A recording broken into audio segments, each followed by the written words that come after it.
Solo 5, Playing in Octaves.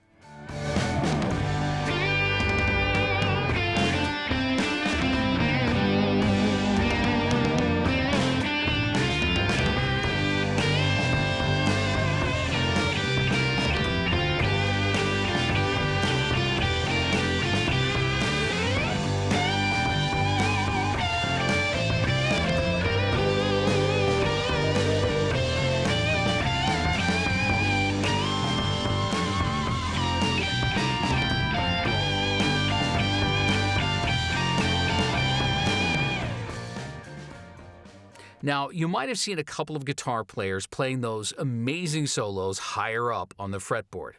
That might look difficult, but as we already covered, you're basically playing the same notes, but one octave higher. And in the following lesson, we'll practice on jumping between two octaves. So let's learn how to play a solo in two different octaves using the same shape. We'll first play a solo using the shape on the 3rd fret, which is G.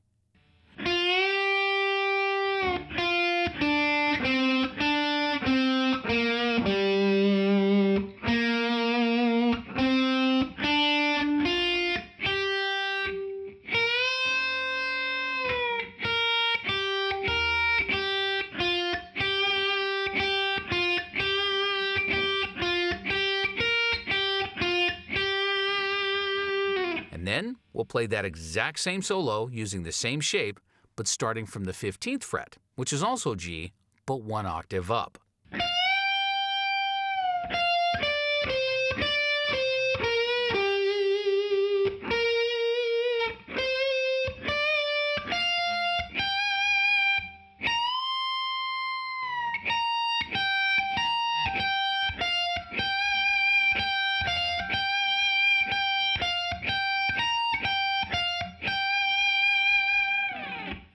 When you start playing on the higher frets, it can get a bit difficult to fit all fingers into the shape.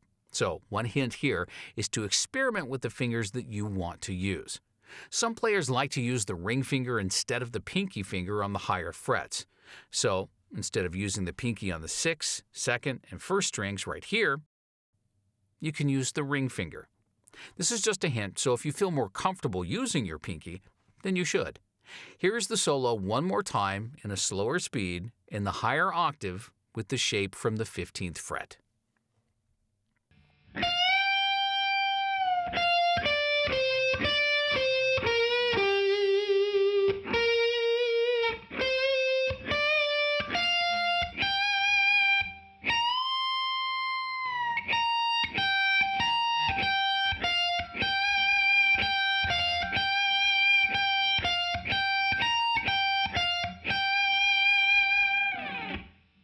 In the following lessons, we'll practice playing this solo in both octaves. So remember that the octaves have the same note name, but are played either on a higher or lower position on the neck, and you can use the same scale shape if you play one octave up and still be in the same key.